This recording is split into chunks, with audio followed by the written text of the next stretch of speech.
welcome to Murder on Lover's Lane. Ooh. Presented by Old Timey Crimey. And I am Christy. I am Amber. And we have the second part of the story we began telling last week to gift unto you today, to bestow upon you. It is ours, and we hand it to you. And Amber just realized she has the wrong show notes in front of her. I went to the next case. I forgot that this was part 2. Oh, you did? So I have 30 pages for the next case. Well, you're ready when we do that. Although I found another next case. Oh, God damn it, Christy. But we're still going to do that case. Yeah, it's there. It's there when we're ready for it. It's there when we're ready for it. You get a break soon. I'm really sorry. Anyhow, yeah, that's the news I found. I added to the spreadsheet.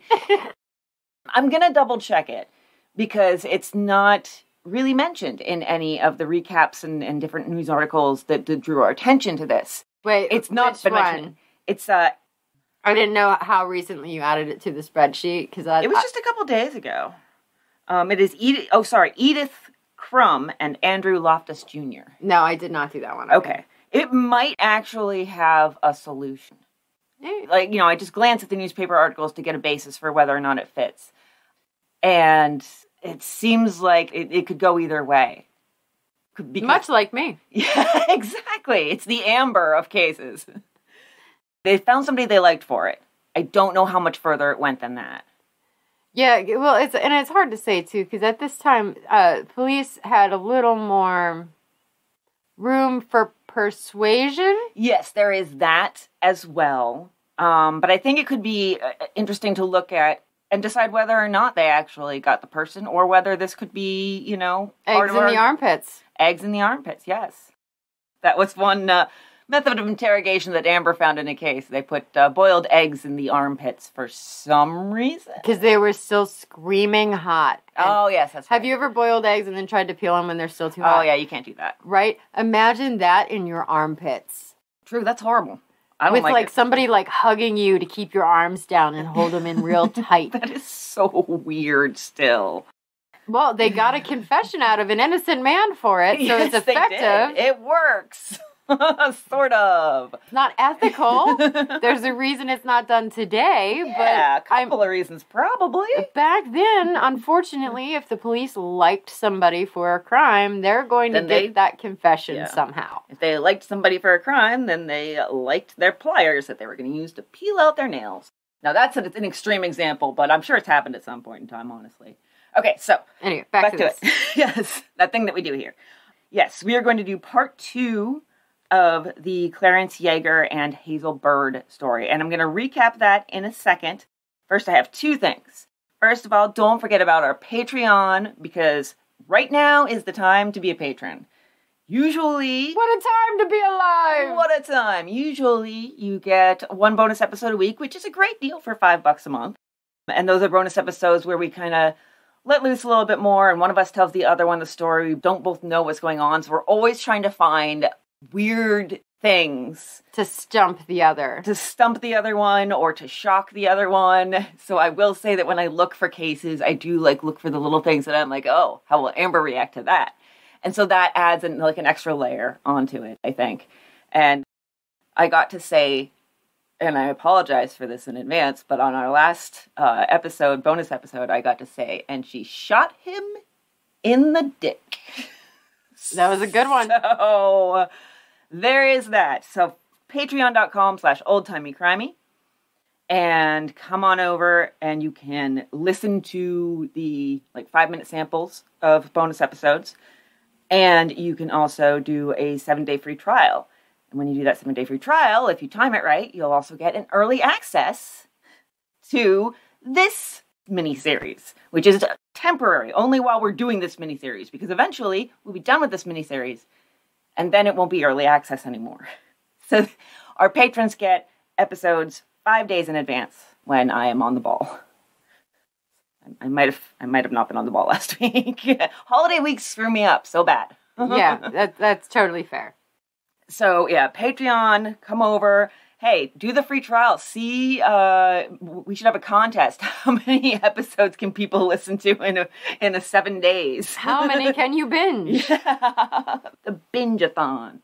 So, that was my first thing. My second thing is that a little something delightful I discovered. I was taking a little break from research, and I was like, oh, I'll find some more sayings from the Livingston brothers. You know, the funeral home, if you listen to our last episode, had little blurbs in their ad in like every single newspaper in a specific place, and they were wacky and weird. And wonderful. And wonderful and wonderful. And we said it was a sign that they had been drinking the embalming fluid. Well, I found out that it would have been really easy for them to drink the embalming fluid. The Livingston brothers say the best undertakers in Nebraska read the Hastings Tribune for news and order Livingston's embalming fluid for their best work. Livingston Brothers Funeral Home made embalming fluid. And sold it? Yes, and sold it. Yeah. What does one need embalming fluid for if you are not in the funeral home business? Well, just that. Just the funeral home stuff. But like, stop on by. Buy a bottle of embalming fluid. For why? Yeah, I'm not really sure why they advertised it in their local paper unless that's where all their business was local. Unless they just basically were the supplier for all the funeral homes in Hastings, Nebraska. Maybe a lot of people in Hastings, Nebraska were really into like taxidermy stuff. Oh. Do they use embalming fluid? I don't know. Mummification? I don't know, honestly. It really cracked me up when I saw that they made it. I was like, that's fantastic. It is absolutely fantastic. There was a little article about it. There's a manufacturing business in the city of Hastings that is rapidly gaining worldwide publicity because of the wonderful results of the product, which is Livingston Brothers Embalming Fluid. Like, what the hell? So they've been doing it for 25 years for their own use, but are now supplying the trade.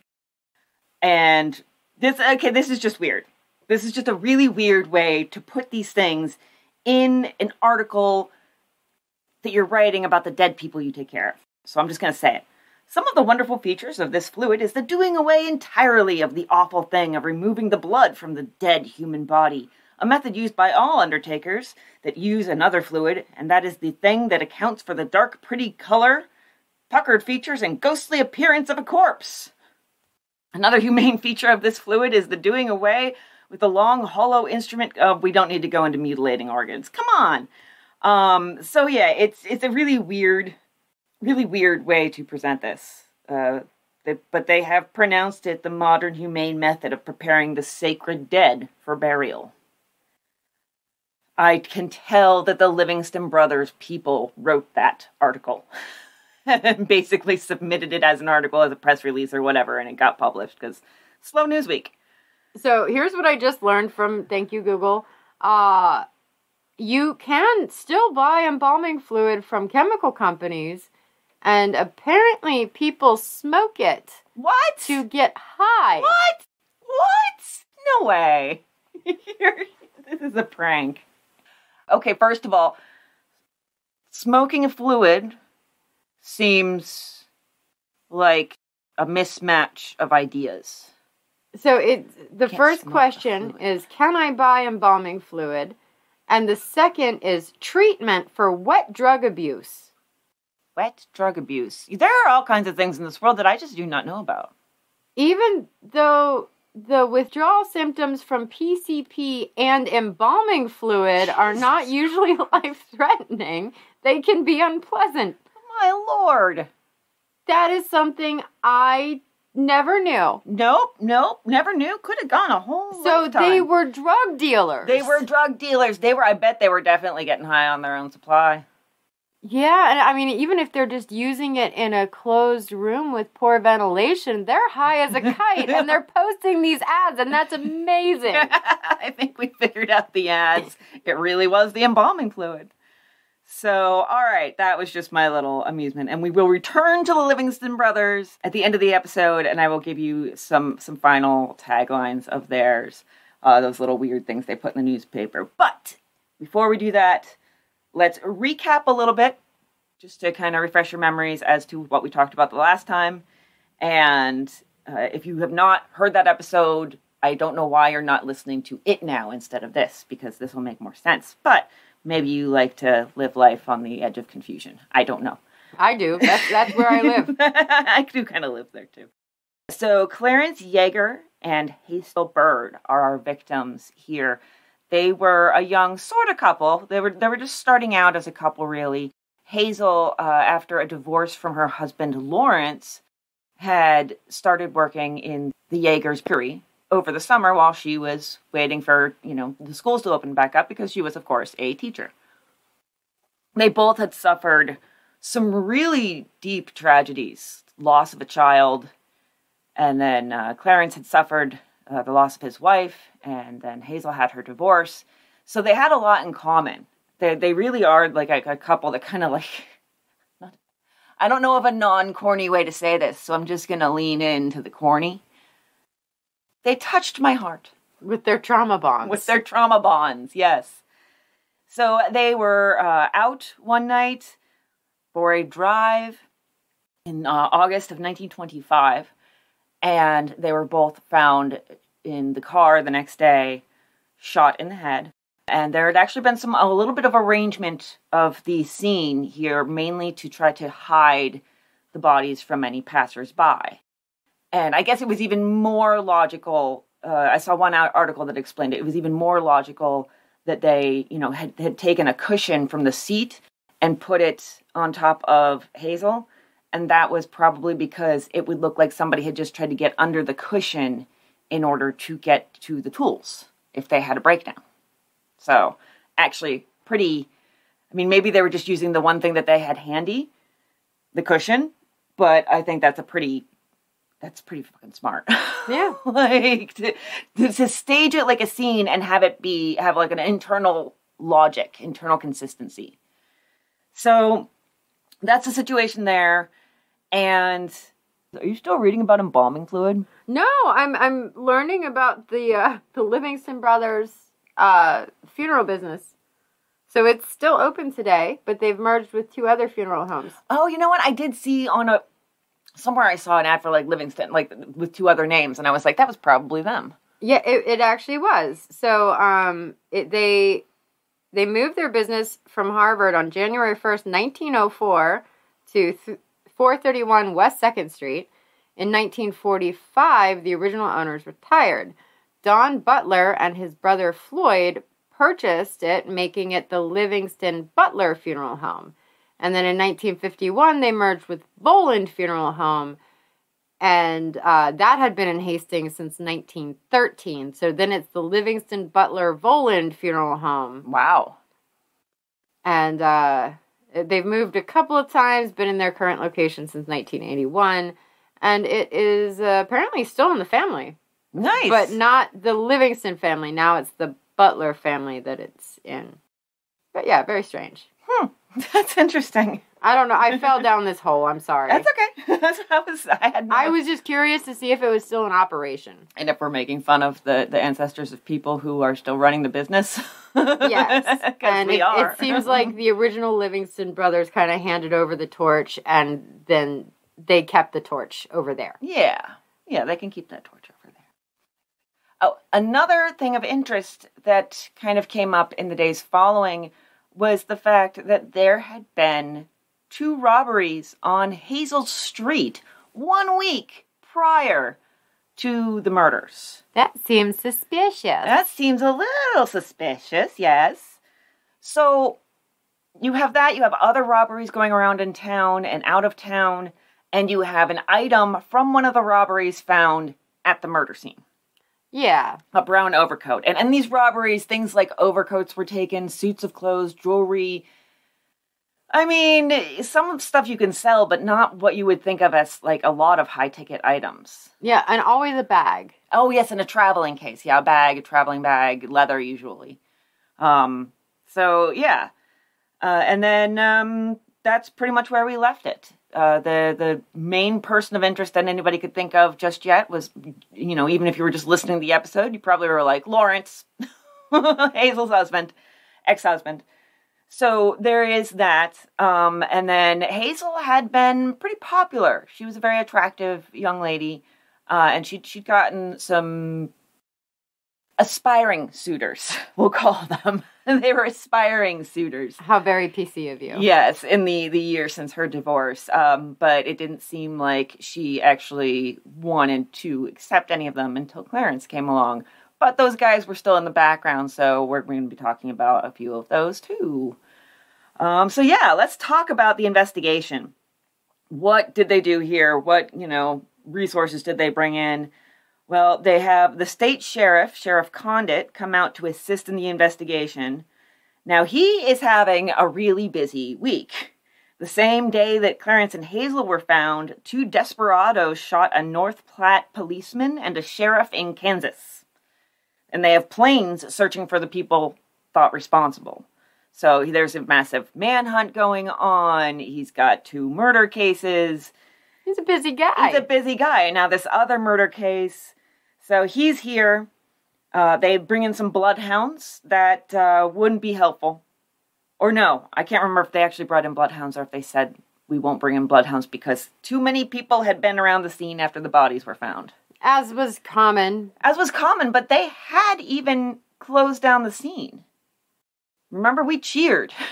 Yeah, but how long did they keep it closed? Yeah, that's true. All right, guys, we've seen all we can see. Let's go ahead and remove the tape. Let them go see if they can find any teeth. Maybe somebody wants to come and wash this car? Just take it to the OK Garage. Take it to the OK Garage. It's okay. And Clarence's father actually hired 2 detectives, one from Lincoln and another from Grand Island. He was dissatisfied with the official police investigation from pretty much day one, although he was certainly diplomatic about it. So, witnesses. We have some interesting witnesses here. An incident had happened pretty much at the place where Clarence and Hazel were later murdered. It was Sunday, August 9th, so 2 weeks prior to the murder, and a local couple had a little bit of a frightening experience in that same spot. That was a young lady accompanied by Star Spankenberger. Love it. Star Spankenberger, not to be confused with the Star Spangled Banner. Or steak burgers. So, he is a mechanic employed in a Grand Island garage. There was just an uncommon number of mechanics back then. And so he told the Associated Press, I'll just read you the article. A mechanic employed in a Grand Island garage told the Associated Press over the long-distance telephone that on Sunday night, August 9th, he and a young woman friend were parked in his automobile on the north side of the cornfield where the blood-stained overcoat was found yesterday morning. They had been parked there about 30 minutes, he said, when the girls suddenly spied a man standing at the back of the automobile. He descended from his automobile, Spankenberg said, and told the man he was, quote, going to beat him up, whereupon the man began to run, and after chasing him a short distance, he disappeared. Pretty soon, he called back to Spankenberg and declared, "Now I am going to get you." Spankenberg said he drove into Hastings to notify officials, but could not find any, and then drove to Grand Island. I love that part. But officials were inclined to place credence in Spankenberg's story when informed tonight and declared the man may have returned to the spot Sunday night and fired at the couple there, thinking it was Spankenberg. So that particular, witness to another incident in the same place does bring forth a theory of mistaken identity, which we've seen in previous Lover's Lane cases. It's kind of prone to many different potential motives, but a lot of them are because it's dark and lonely in these Lover's Lane murder scenes. Well, and so I'm less inclined to believe that just because the robberies that happened right near Hazel's house. Yeah. And he might have been angry, but he also might have been getting ready to take those 2 out. They spotted him before he could have the element of surprise. And so he's like, well, I'll get the next group of them. Exactly. It very well could have been just a case of, they happened to be lucky enough to get away. So. Because that chick was vigilant. Yes. Yes, good on her. She's never named, which is... Of course not. But I appreciate that. They're protecting her honor. Yeah, well, and she's the one that saved the day. Yes, she is. And her boyfriend gets out of the car and goes, I'm going to beat you up. I'm going to beat you up. Dude, come on. Come up with something a little better. So there's also a report that 2 men had stopped at the Derrick's residence Sunday afternoon, the day of the murder, and asked for somebody named Bird. So that's like a couple blocks away, respectively, from each of their houses. It's not necessarily like same street or neighborhood, but it's not far either. It seems like that Bird was somebody unrelated, Bird spelled with a Y instead of an I, who lived nearby. So that kind of, everybody was all excited about that for a minute, and then it was like, oh, they're just looking for Mr. Bird. Different bird. So they did find the guy from the night of the murder who had been driving that Ford coupe that was following Hazel and Clarence when they were driving and accompanying Clarence's brother Lloyd because his headlights were out. So it's funny because Lloyd had said, yeah, I think it sounded like a Ford coupe. And sure enough, good ear. I don't know how. He was a mechanic. Maybe he was a mechanic too. Yeah. Pretty much everyone was. He was a mechanic at the Better Than Okay garage. And so that person following them was a mechanic at a Ford garage. Outstanding. Right? Outstanding. I'm telling you, everybody's a goddamn mechanic in 1925. Well, so think about it, though. That is the hot profession. Mm-hmm. Because cars are getting bigger and bigger and bigger. That is the profession that you can get into and have a whole lifetime career and lots of business all the time. Because everybody's always buying these cars, these newfangled cars. And they're so newfangled and they don't always work great. But, I mean, it's the same thing now with tech. Because our concentration is on tech. And now when you go to school to get into tech, you're pretty much guaranteed job placement. Mm-hmm. Because there's lots of those jobs available. The need is huge. Yeah, you're right about that. Yeah. So yes, just mechanics. Everybody was like, I'm going to be a mechanic when I grow up. And then they were. Well, and I love the trend right now is trades. Because so many people went into the other things. Now trades need people. So now if you get into a trade, you get to skip school. And you know what? We need mechanics again. Yeah. It's like a circle. So like now, if you want to be a mechanic, you're going to have a job because people have all these cars that need service. Only took us 100 years to get back there. We got there. Yeah. So, yes, they found that guy. He said there had not been any other cars on the road behind him, but he knew that he was following Clarence and Lloyd. He explained everything to the police, and I guess they just cleared him. They were never really specific about that, why they would, there was not a lot of follow-up. And the follow-up that was there was kind of half-hearted. Well, and it could be, too, like, hey, I know these guys. These are friends of mine. We went to school together. I did see them. And then I went back to the garage where me and my boss worked on the sound that was coming from the front wheel. Mm-hmm. Like, he could have had an alibi. He could have had a really, you're good. Yeah, but they're very vague about it to the extent where I have to put in my notes, and I guess they cleared him. Like, that's how vague they are, that you kind of have to assume some things. I'm not super comfortable with that, but we do what we gotta do. So, yeah, they felt comfortable with it, I guess. So, but there is somebody who might have seen a car near the scene, and they say it was either a coupe or a sedan. There is also a lot of focus on coupes. There's a lot of coupe or sedan at first, and then eventually the sedan gets dropped, and they're all looking for coupes. Only coupes. Only coupes, yeah. So this is a Mr. Feist, and he relates that when he was returning from Pauline Sunday night, he saw Clarence Yager's car turn down the road where the bodies of the victims were found Monday. He also saw either a coupe or a sedan turn down the same road immediately after the Yager car. Just as I came up from the south to the DLD, which is a road that they never spell out and is not on modern maps, Mr. Feist said, I saw 3 cars coming from the west. Yager's was ahead, a coupe or sedan followed, and the third car I took to be a new Dodge. I love mechanics. My lights were on Yager as he turned north. I said to Lawrence Douglas, who was with me, there's Clarence. The Ford turned in after Yager, and the new car turned south. Sorry, let me reread that. The Ford turned in after Yager and the new car. turned south and went down the Pauline Road at a high rate. As to the time, Mr. Weiss says that he came straight back downtown and unloaded block and tackle he had been using, putting them in the back of the Weiss cigar store. He says he didn't see the occupants of the Ford. He doesn't know who they were, not even how many people were in there, so doesn't really clear anything up. But it does give us this kind of snapshot of the moments before, you know? Yeah. That weird, like, you know, last person who saw them before they died kind of thing. It seems really strange to me that the car would have followed them immediately after and they still parked. Yeah, you would think that you wouldn't. You know, you would either... I guess maybe you would pull off to the side of the road and expect that car would pass you, and maybe that car would stop. It could even be something like, okay.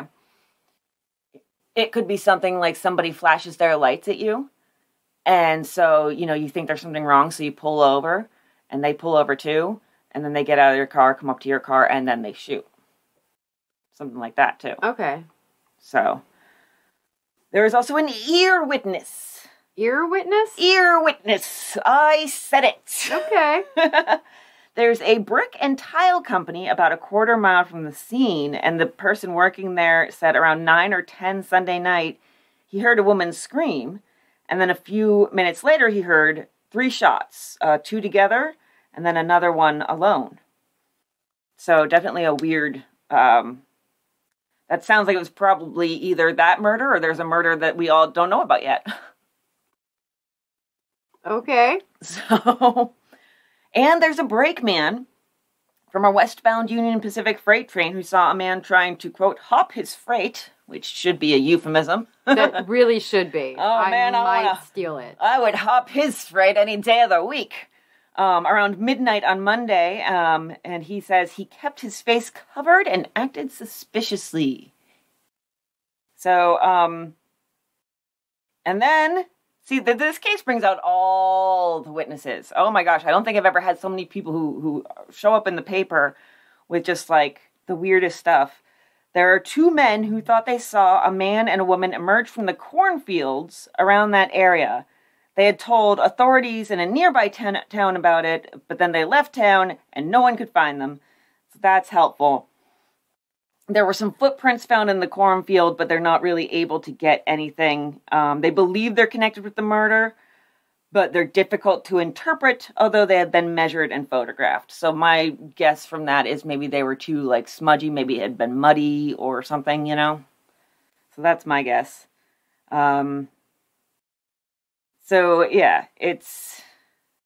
2 men were there reported that while they were leaving Hastings for Grafton about 3 o'clock on the Monday morning following the murder, they saw a man and a woman emerge from a cornfield east of Hastings. So this is the first time we get mention of a man and a woman. We don't really get a lot of other mention of it, but it's definitely an interesting possibility to consider. Yeah, well, and I mean, the woman could run distraction. Yeah. Damsel in distress. Oh, absolutely. Tap on the window, get their attention to her while her cohort walks up behind. Yeah. Yeah, it definitely could be a viable way of doing all this. So, it's interesting to think about a couple going around killing couples. That could be fun. That's an interesting scenario, an interesting setup. I want to write that book. All right, so shall we talk about persons of interest, or do you want to get into forensics? I have everything very neatly organized here, so we can do forensics, and then I was going to save theories for last, and then talk about our own theories and thoughts. So what are you feeling? Are you feeling persons of interest, forensics? Let's go persons of interest. Okay, I really felt that they were kind of, they could go either way. I considered moving forensics up, but then I was like, no, we'll see what happens. So, of course, the name on everybody's lips, Lawrence Bird. There were rumors flying around that he'd been seen around town recently, and countless reports that Lawrence Bird, divorced husband of Mrs. Hazel Bird, was seen in Hastings during Fair Week, or a few days before the tragedy, have been rife since the tragedy was discovered. None of these have proven to of any foundation. The Tribune has checked every rumor. Officers have also checked on every rumor, but up to 3 o'clock, none of the rumors could be verified. I love how they're like, no, we checked it and everything's fine. I guess the officers checked too, but, we checked. That's what's important. We did it. We did it. Also, the Omaha Daily News tells us that Lawrence Bird, who was living in California at this time, had been away from Los Angeles, where he was living with his sister for several months. Or at the very least, his parents, who lived in Hastings still, had heard from him last 4 months prior. So they're trying to contact him in California. And the police receive a telegram that said Bird left Los Angeles a few days ago. This was explained as a vacation that he was supposed to be back from soon. I'm sure that Hazel would have been like, oh, it's nice that you get a vacation, Lawrence. It's really nice that you get a vacation while I'm taking care of our child and working 2 jobs. Right? Yeah. Fuck you, Larry. Yeah, Larry's a bit of an incomprehensible toilet seat. I've decided that's my new insult. I like it. It's my new go-to whenever somebody is just like gross beyond understanding or something. You incomprehensible toilet seat. So. Why is it square? I'm glad you recognize what I'm referring to, which is my own joke. Because I'm just that much of a loser. So, he's on vacation. They talked to his dad and his brother, and both said that last they knew, Lawrence was in L.A., living with his sister. And everybody was really surprised as the days went on, and Lawrence hasn't gotten in touch with authorities. The murders had been pretty widely publicized, and it's his ex-wife, so he has to know by now, right? I mean, you would think, as days and days go by. So the sheriff of, he does come in on August 31st, so 6 days after the murder. He does come in to the the Los Angeles police station. Lawrence Bird, 30, Santa Barbara plasterer, strolled into the sheriff's office here, said he was wanted in Hastings, Nebraska for the slaying of his divorced wife and a man companion, and asked that he be housed in the county jail until authorities checked his alibi. No request being on file for his arrest, Bird was told to go back to his Santa Barbara job and resume plastering. Oh, he was just trying to get the day off of work. I'll turn myself in now. I'm going to go get plastered. I mean plaster. So, yeah, he, I guess there was some miscommunication between Los Angeles and Hastings, and they didn't know that they needed to keep an eye out for him. But finally, the sheriff of Los Angeles apparently talked to Bird, said that Bird had come to them and proven his alibi. And the LA sheriff telegrammed the Hastings sheriff just basically saying, here, I have it actually. On investigation following your telegram on August 27th, it was found that Lawrence Bird's sister, Mrs. Alexander, had received a letter from him dated and postmarked Santa Barbara, California, August 24th, 10 a.m., stating that he was working in Santa Barbara and would be home on Saturday night. Deputies were detailed to locate and bring in Lawrence Bird, and on August 30th, having learned from his sister that he was wanted by this office, he came in voluntarily and was closely questioned regarding his movements for the past month. Bird stated that he was continuously employed as a plasterer. So the chief of police at Santa Barbara was telephoned for verification of Bird's alibi, and it was found okay. Okay. Yeah, they basically just say, oh, it's okay. And so it's kind of strange. And that is a distance. That's about a 23-hour drive today with our faster cars and probably smoother roads. Depends on the state. Yeah, it would depend on the state. But even, could you imagine? You would have to drive for a solid day, no sleep, make a murder happen, and then drive back for another solid day with no sleep, and then go to work. Yeah. And that's assuming you had the weekend off. Yeah, I doubt it. You would have had to have missed work. And that's a lot. I mean, I guess you could miss work and potentially still keep your job. You know, we don't know that he didn't miss work.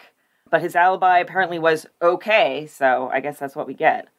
He was cleared one way or the other. Lawrence Bird, no longer a suspect, although it takes a little while for that to happen. Now, there have been some itinerant horse traders around the area around the time of the Brown robbery. That's the robbery where the coat was found near the scene of the Clarence Yager and Hazel Bird murders. But Sheriff Harm traced them south of Harvard. That's our local sheriff there. And that's 23 miles. And they didn't have one bit of stolen property on them. Now, let's look at potential suitors. There's actually quite a gaggle of these. I love it. A gaggle of suitors. We have a gaggle of beaux, or aspiring beaux. Police looked at some of these guys that Hazel spent some time with, or that wanted to spend time with Hazel. There is a distinction. We have Henry Hinrichs. Now, he was Hank from the phone call. She had received a phone call the day of the murder around 6:30, and somebody had called, played the Guess Who game with her. She apparently got it wrong when she guessed Clarence. She didn't think it was cute. Yeah. And then when he asked her for a date, she said she had other plans. He said he knew nothing more, and he was questioned and released. So one thought that I had before I knew that Lawrence Bird was cleared was, okay, in that conversation with that witness account that we get of that phone conversation, or of at least Hazel's side of it, she says that Hazel said Clarence when she guessed, and it seemed that she had been wrong. I was like, what? Clarence and Lawrence can sound a lot alike.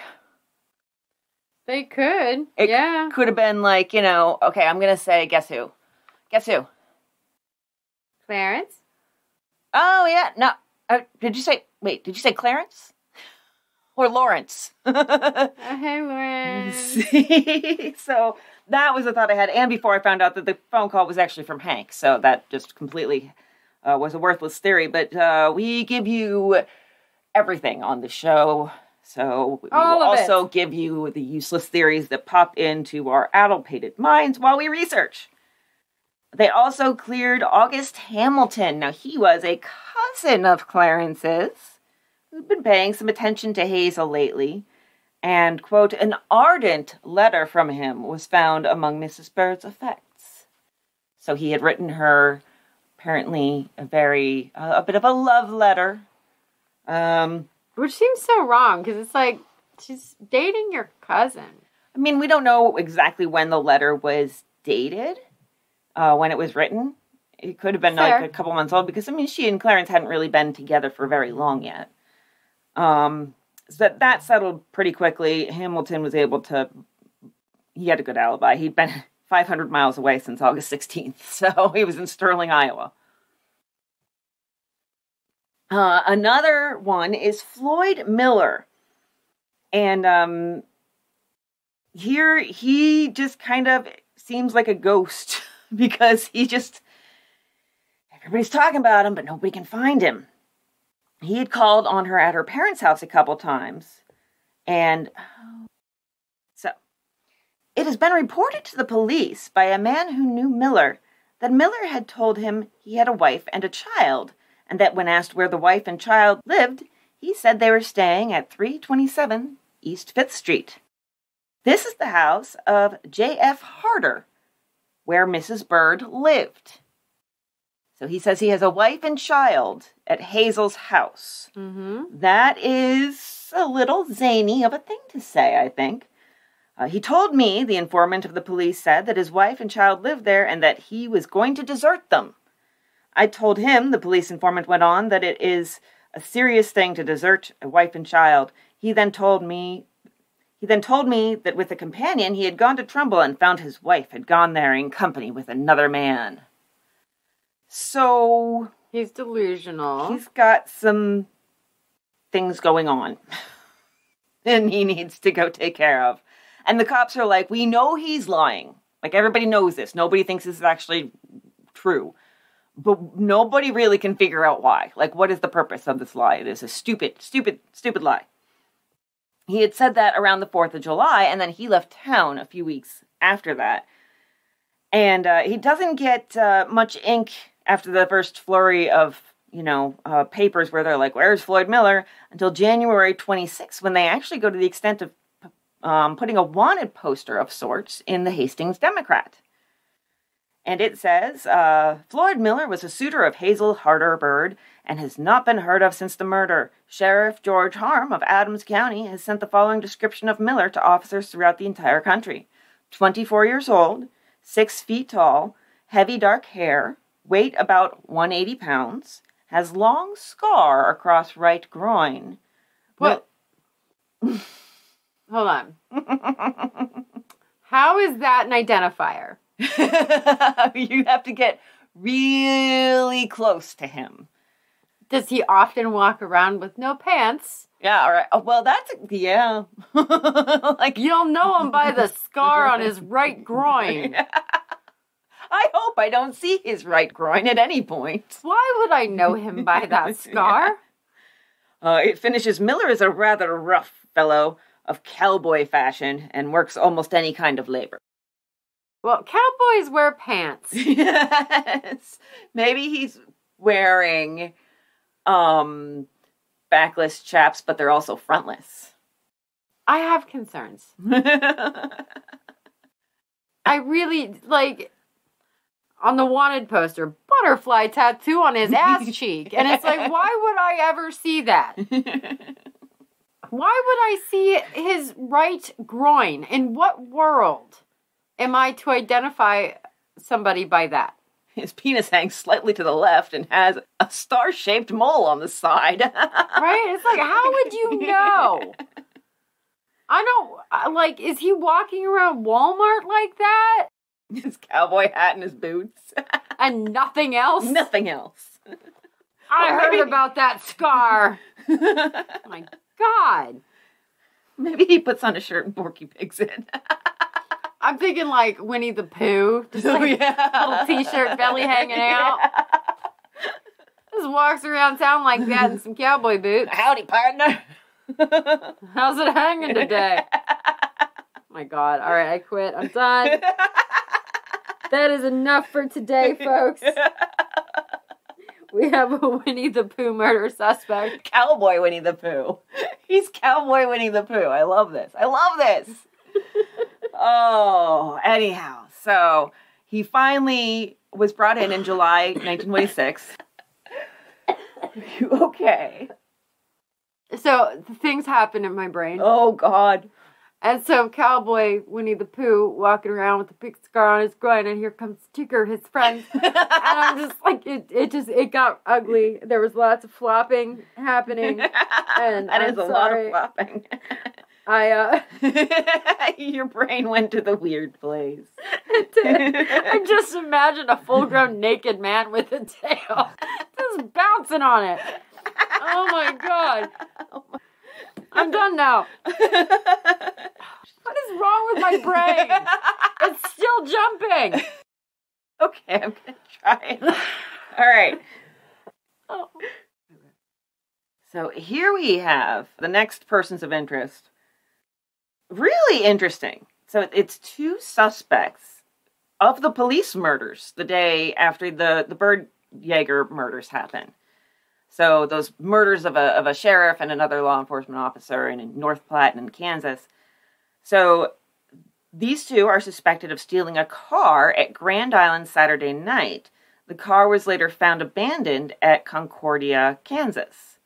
That's about 136 miles. Hastings is between, with Grand Island being the closer of the 2 at 25 miles away.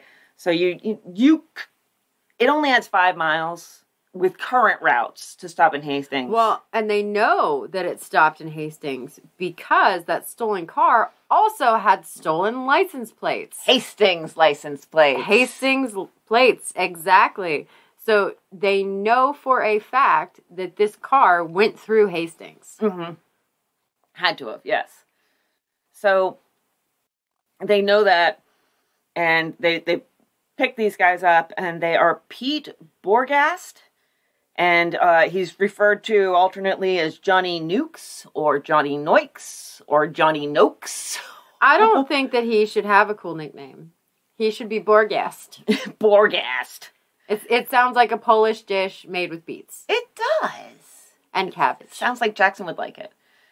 He loves his beets. So they were found with 2 .38 revolvers on them. 38 was the caliber of bullets extracted from the victims' bodies here. And we had a 38 used in our first murders. So they're getting to be pretty popular in these particular murders. So, plus, there was some weird stuff in their car. Lots of weird stuff. Yeah. So they were arrested in Sioux City. At that point, a newspaper containing an account of the double murder in Hastings was found in their car. They also found a handkerchief with blood on it in the car when it was discovered abandoned in Concordia, and blood was found on the left side of the hood. Sheriff Condit, who with Sheriff Harm and Captain Carter examined the car at Grand Island Saturday afternoon, found well-defined fingerprints which may prove valuable in finding who stole the Grand Island car. As the case stands today, it has not been determined whether or not the men arrested at Sioux City stole the car at Grand Island, and the inquiry revolves around that question. In addition is the mystery of the identity of the 2 men who tried to pawn a suit for gasoline at Hastings filling stations. All that had been found out about them is that they were not the 2 men arrested at Sioux City. So there we have another 2. Lots of weird people showing up in and around Hastings. Yeah. These 2 who were arrested in Sioux City, they had ditched the Grand Island car in Concordia and then stole another car to go to Sioux City. So they're just on a tear. But they seem to slowly get whittled away as suspects. See, I wouldn't whittle them away, though, because there was some other stuff in the car that was pretty questionable. What else was in the car? There was a rug, a 5-gallon tin container that was empty but once used for oil, a razor blade, and then you have the bloody handkerchief, and there's also a dark-colored rubber raincoat. Yeah, these guys are suspicious as hell. I wish I'd seen that list. But I do have plans to look into them further and see where I can follow up, like, their future careers, just in case that gives us, if they were involved, any hint. Anything that points to a pattern or something, you know? They just keep on getting arrested with 38s or something like that. Or they kill somebody else, you know? Like, who knows? But, so I am going to follow up on them. But yeah, the police are just like, they slowly stop showing up in the newspaper accounts about it, and they're not much for closure in some of these newspapers. They're really not. Because we don't find anything, you know, nothing comes of the fingerprints. They're going to find the gun, or possibly the gun here, and nothing ever comes of forensics done on that. It's just really aggravating. I don't know if it's the police or the newspapers to blame. There does seem to be, we'll get to it, but some interdepartmental wrangling going on. So there's a lot going on in this town that I don't think a lot of people know about. There's the people who are just passing through town got some attention from the police. For example, sleepers. Sleepers at the city jail last night were given a thorough questioning at police headquarters this morning before they were released and told to hurry out of the city. This is in accordance with a plan adopted since Monday. 4 men slept at the city jail last night, and all were able to satisfy the police that they were not around Hastings Sunday night about the time of the double tragedy east of the city. So it seems like the police are offering those passing through town, unhoused people, indigent. Back in that day, they would call them tramps. So yeah, it does seem, or hobos. It does seem like basically their plan for dealing with that is offering them a free place to sleep for the night in exchange for, a little quick discussion so that we can roll you out as a suspect. Which was nicer than what they used to do prior to that, which was just arrest every vagrant in town. And yeah, it's a softer, gentler way of doing that. Softer, gentler classism, yes. Yes, softer, gentler classism. Thank you. That was perfect. Thank you. I need that on his shirt. So, and then they start to get a little bit more information about those men from the filling stations, because their actions are so unusual that their identity is wanted. Well, yes. So, yeah, let's talk about the filling station thing, because it's kind of wacky. William Havens reported to the police that twice on the Sunday evening of the double murder, 2 young men came to his filling station on the corner of 3rd and Kansas and wanted to pawn a brown suit of clothes for $10 worth of gasoline. They said they had only 38 cents. They came first at 6:30 and were refused, and returned at 7:45 and were refused again. Tom Beck, who was in charge of the National Oil Company station, corner of 2nd and Kansas, reported that 2 young men made a similar request there to pawn a suit and were refused. As they left, one of the young men was heard to say, "We'll get $10 before we leave this town." They told William Havens they were on the way to Denver, but at the national station, they made no statement as to where they were going.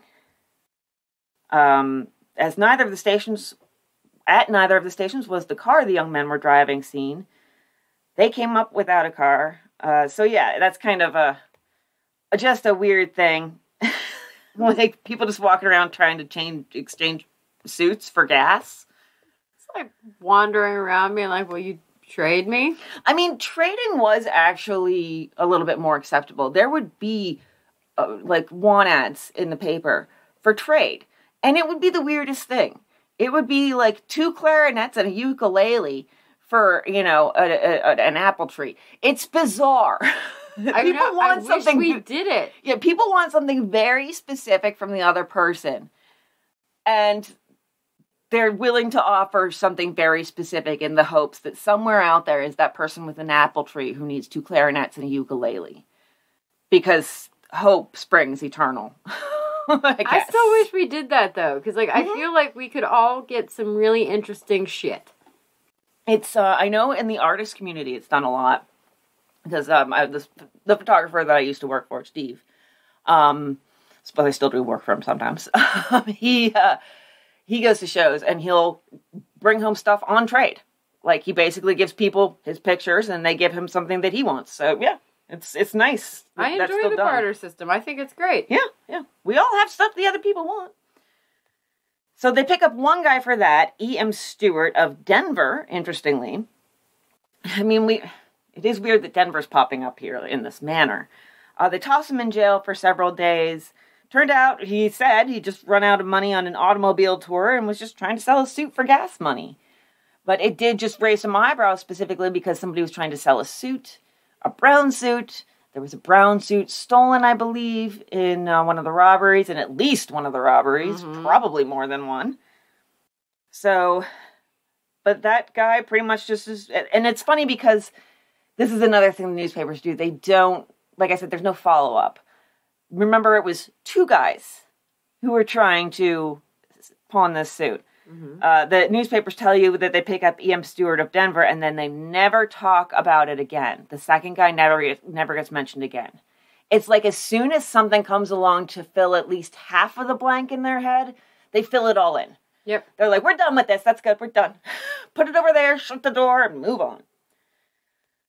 Then we have this really interesting trio of people. This was some shit here. Mr. and Mrs. Charles A. Parker and Albert Endley of Mattoon, Illinois. Did you read about them? No. This trio? Oh, boy, are you in for it. Okay. They were picked up in a car near Hastings 3 days after the murder. And in addition to guns, they have some other weird shit in their car. Everybody was carrying weird shit in their car, but this is... Guns found in their possession were claimed to have been owned for a long time. 3 guns found in the seat of the car were said to have been kept for self-protection. 4 other guns and a rifle were merely carried because of their value, it was said. A gas mask carried in the car was said to have been found by them. Charles Parker said he thought it was a canteen. The gas mask was picked up at a campsite in Illinois, he said. Gas mask, canteen. Yes, I can see how they're interchangeable in your mind, Charles Parker. You incomprehensible toilet seat. Same thing. Same thing. So among the articles were 3 1925 automobile license plates. So there's an Illinois one, a Missouri one, and a small plate labeled Charleston 1095. Oh, sorry, there are 2 Missouri plates. A quantity of cheap jewelry was also found in the pocketbooks and small boxes. A complete check of all articles was made this morning by State Sheriff Condit and Captain Carter, and all items bearing a trademark or number were listed. Shirts, clothing, underwear, neckties, knives, mechanics tools, cigarettes, cigars, and an endless variety of items were listed. How do you know what's in my dresser?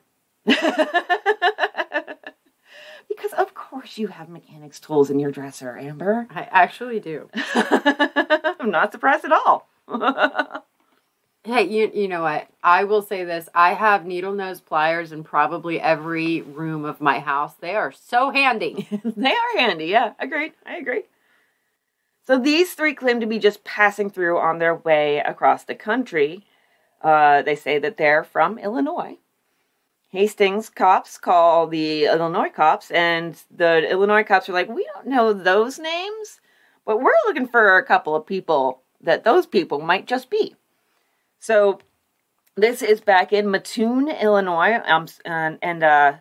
so 2 Coles County youths sought for robberies Sunday. This was on August 12th.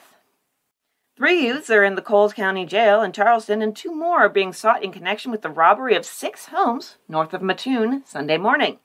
Coles County authorities later discovered most of the household goods taken by the robbers. The men in jail are Robert Barnes, George Knapp, and Joseph Toots. That is fantastic. That was so fun to say. Joseph Toots. All of Charleston. The men sought are Albert Edmund and Clarence Atkins, both of Charleston, who are still at liberty. So these 2 gentlemen, Charles Parker and Albert Endley, yeah. I can't keep straight the different names. Albert Endley might actually be Clarence, funny enough, Atkins, and Albert Edmund. So there's that Charleston connection. They're from Charleston. A Charleston license plate was found in their car. So there's that. That was on August 12th that the burglary happened. That's just 4 days before the home burglaries in Hastings started in earnest. The only burglaries prior to that was there was one at the beginning of the month of the dentist offices. Yeah. So, and 2 weeks before the murders. That, to me, the timing is a little ridiculous. Well, and the MO is different between the dentist's office and the homes. Yeah, I kind of count the dentist's office as a big maybe. It's such an outlier. And I'm kind of wondering if it wasn't just like breaking in and using the laughing gas. They said there were no drugs missing. But how would you know with laughing gas? I don't know. There's got to be some way to measure it. Well, there was probably no pills missing, but if they had a large container, a couple of kids could have broken in through the window, huffed some, and then gone on their way quite giddy. Well, remember that the professionalness of the thieves was remarked upon because they closed and latched all the doors and windows that they used. If you do some laughing gas, you're probably not going to leave things nice and pretty behind you. You're probably just going to go giggle down the street. Dad is a dentist. Amber thinks she's solved the mystery of the dental burglary. I bet one of those dentists had a teenager, and him and his buddies were like, let's break in and do this. And they did it, and it was a hoot. And so they did it again at a different office. Nancy Drew's spiritual descendant right here. That's Amber. I would have done it as a teenager. That's really what I'm going off of. If I knew that there was something at my dad's office that I could get high on or have fun with, I would do it. And especially when you know that there's no security system, but you also know that your dad will be pissed if you break anything. Well, it was 2 different dental offices, so maybe the dentist kids were like best friends and got up to all kinds of shenanigans together. Totally possible. It's a smaller town. Yeah. You're bonding over dental work. My dad's a dentist. It sucks. So yeah, that doesn't really go anywhere again, although those are another group I'm going to be chasing through the newspapers through the decades pretty soon here. There's a list. There's a list of searches I must do and research I must perform. But it strikes me as so weird that this trio was there. Possibly. They have all this stuff in their car. The only thing that dissuades me from that is it's never mentioned again. And if the cops checked the stuff, they would probably be able to trace it to some of the local burglaries. Bring in the people who were burglarized and have them look at things and say, that's mine, that's mine, that's mine. And, if they need to prove it, whatever. Or, match it up to a description of things that were taken from the homes. Anything, really. It just says they're going to, take down all these details about all these items, but then nothing is ever done with that. Again, no follow-up. Maybe something was done. Maybe they checked it all out, and none of those goods could be matched to anybody here. So maybe I'll find them arrested in Illinois because all that stuff was from Illinois. Yeah. So I don't know. I can't track down every tiny person of interest. Sometimes I have to save my energy. But these three I will be tracking down just to make sure, just to write them off completely. So then there is, of course, the question, could it be the work of a woman? One of those beings with uterus? I don't think anyone thinks it's 100% a woman. But I think a lot of people are like, could be a couple. Well, here is the thought process of the investigators. Some officers who have worked faithfully on the case believe they see the hand of a woman in the crime. During the investigation, a woman of wide experience was asked the hypothetical question, if you were to murder a man and a woman, would you deal more ferociously with one than the other? A woman, in such a case, would deal more ferociously with a woman, was the answer. So this is their entire basis, because Clarence was shot once and Hazel was shot twice, and there was the disarrangement of Hazel's clothing, which may have also happened when the bodies were being stuffed into the car. Yeah. It's a really strange thing to say. They're just asking somebody who they think has this wide experience, a woman of wide experience, which, by the way, is going on my tombstone. Christy Baxter, a woman of wide experience, and tombstone and business card. So, but this is how we're solving mysteries. This is how we're solving crime. Murders now. We're just picking a random woman off the street, asking if she has wide experience, which I think means she's a murderous slut. I'm pretty sure. Wide experience certainly seems like she puts out. She definitely, according to them, puts out, and yeah. And she's also wrong. So, just hypothetically speaking, crime tips, remember. Obviously, you want to kill the man first. Yeah. They're physically stronger. You want to kill the man first, 100% of the time. And it doesn't really matter how ferocious you are, because if you don't know them, I don't really think that you're going to be all that ferocious with either one over the other, unless you have some sort of personal beef. Well, that's the deal. That's kind of what they're saying. If it's a woman, of course, it has to be emotional, because we're just made of emotions. Well, maybe we just really like to see blood. Yeah. And well, that's what they're saying, is that she would know them, or at least him. It would be a jealousy case where that was the motive. She killed them because she was jealous that he was with Hazel. Well, I'm going to go ahead and rule that out. And this is why. Do you know how hard it is to move a dead body? It's very hard.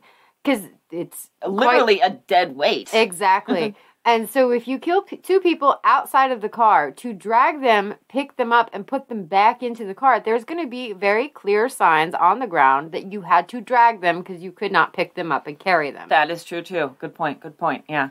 Crime tips with Amber! I'm just saying it was not a woman unless this woman was like a bodybuilder, because it is very difficult to move a dead body, let alone two. Okay, well, the only other thought that I had was, why do we go so heteronormative? Why couldn't it have been a woman who had a thing for Hazel and was jealous of Clarence? That's the only other like thing that popped into my head as far as the woman theory. Like, it doesn't have to be that she loved, maybe she had Hazel was known as a pretty woman. She was well liked. She was popular. The dudes loved her. Well, on the same kind of token with jealousy, What if it was a gay man? Yeah, there you go. And he has been stuffed in the closet because at the time that was not okay. And he's mad as hell. And so, I mean, think of the descriptions that we've had in these past cases. A higher pitched voice, really awkward. If you are stuffed so deep in the closet that you don't know what to do, and there was one that maybe dressed like a woman, there's no sexual assault. It does seem like the women are getting the more raw end of the stick, so jealousy that they can actually get what that person wants. Why not a gay man? Another possibility. I think what we're seeing here is that when you decide to close yourself off to these possibilities because you will only allow yourself to see the world in one very specific way, and you stereotype people like women can't kill so that you don't even think about it possibly being a woman for like a month, like... Oh, no, women can absolutely No, kill. what I'm saying is that you close yourself off to possible answers. Yeah. I think that women are more mental in their killing. With poisons, we're very popular for poisons. Well, we also have to be more subtle. Like, it's... Well, and so we're smarter, though, too. And so making things look like accidents, fall down the stairs, or the brake line suddenly stopped working because your mechanic husband fixed them himself. Like, there's so many things. And women are so much more mental. Like, we play a mental game when it comes to murder. Men, brute force. The way that you say that, we play a mental game when it comes to murder, just really should be terrifying for anybody who gets on your bad side.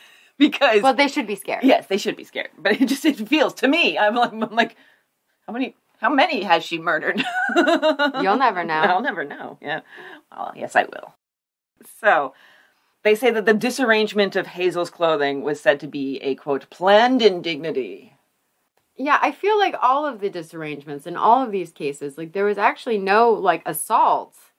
And it's really almost like staging the crime scene. I think in the first one, we do get told that there was a quote-unquote criminal assault. There was a rape. In the first one? Wait. No, it also happened in where we had a survivor. Because I'm mixing things up in my head. I was like, was that a tiny? Because we did tinies, too. Yeah, we are not used to doing cases like this. That are all tied together. All tied together for an extended period of time. We're used to doing a case and then mostly putting it out of our minds. All the stories will stay with me to an extent, but the details... The details get hazy. The details get really hazy. So we're just mentally used to just shutting the door and locking it as soon as we're done with the case, and we haven't been able to do that, and now they're starting to get all mixed up in our brains. Yeah, well, so in fairness, I'm a mixed up human, and I had a week that I thought 4 days were Monday. And I just, over and over, I just thought, well, I was like Groundhog's Day. Every day was Monday. I don't know. I'm just saying, it could have been a woman. I have trouble believing it was a woman alone. I agree with that to an extent. And mostly just because moving the body. Yeah, I still think it's a possibility. Unless she brought like a fucking cart with her. Yeah, God. Just props him up and wheels him back to the car. Which, you know what? Again, women play a mental game. Maybe she came prepared. She stole it last year from moving day at the dorms. Yep. Chuck him in the cart, wheel it right there. But then you would have seen wheel tracks. But that's whatever. She had a pulley system. We are coming up with the most bizarre possibilities we can think of. And you know what? Did you see the thing about the missing keys? And I think we touched on it last time. Yeah. I never saw another thing about those keys. And I feel like that could have been a really good clue. So, there were 4 keys, I believe. Yeah, 4 keys were taken from Yager and just disappeared. And one of them was like a post office key, a plane key number, a Vassar key. And I want to know what happened to those. Because if it was like a burglary, they would have gone and used the keys to get whatever the heck was in there. Yeah. And nothing ever again did I hear about the keys. I'm just assuming that they got, like, lost in the cornfields. Like, that's just... It could have been, or they actually could have been stolen. Because remember, his pocket is also missing. The whole pocket. The whole pocket. And the pocket's never found. And we'll get into that a little bit when we talk more about the forensics and everything and the evidence. But I think my best guess is keys were in the pocket. Pocket somehow got ripped off and thrown. I don't know. The whole damn pocket. Yeah, and they never found the pocket. They never found the keys. Just cornfield ate it up. Cornfield ate it. So, that's my guess there. But yeah, the keys never got brought up again, and that was another lack of follow up. Again, I'm not necessarily blaming the newspaper. I'm not necessarily blaming the police. It could have been one, both, or either. It could be a case of the police just not being cooperative with giving the journalists information. And they are sort of the gatekeepers of that, especially in the days prior to, FOIA being a thing. So there is that. Or it could be lazy journalists. Maybe they're just not asking the questions. Or maybe they're just not including pertinent information that they need to include just because they think that they don't need to tie off any of these loose ends for us, their readers, 100 years in the future. Yeah. And readers and critics 100 years in the future. So these murders are now tied. An explicit connection is made between the murders in Hastings and those in Indiana, Illinois, and Colorado about a month after the murders. But it's only when Detective Kavanaugh, who investigated the Indiana ones and showed up in subsequent murders as well, comes to town. So he is a proponent of the criminal degenerate theory. And he says that's because all the murders were committed with .38 caliber revolvers. Okay, let's stick with that for a second. All the murders were committed with .38 caliber revolvers. I know at least one case, I believe Denver, we did not ever get the caliber. Yeah, but if Kavanaugh was there and he's saying it was all 38 if he's caliber. saying it was 38, that's the only information I've had so far confirming that, but it's a pretty good source. I kind of can't ignore that, so I'm going to consider that question mostly answered affirmatively. He also noted the commonality of the bodies of the three women who had their clothing disturbed. And they say, quote, in the first three murders, Kavanaugh had the belief the murderer was a degenerate. This was strengthened by reports of thefts of useless articles from farmhouses in the vicinity of Hastings. So he's, basically the robberies, the burglaries are another, positive indicator. But we also get, this is wonderful, a new phrasing for serial killer. They're trying. They don't have a word for it yet. They don't have a phrase for it. They don't know what exactly to call it. So they're trying some things out. And so they try out super killer. That sounds like they've got powers. Yes, it does, doesn't it? The super killer! Sounds like he should have a cape, but that would be problematic because I'm sure that would get really bloody, Like always waving in the wind, and then all of a sudden the wind whips it around and it lands on the murder victim and soaks up the blood. A cape is not practical murder wear. I don't like it for a murderer. I do like it for a weed killer. Yes, that could work. Yeah. Super killer. Super killer.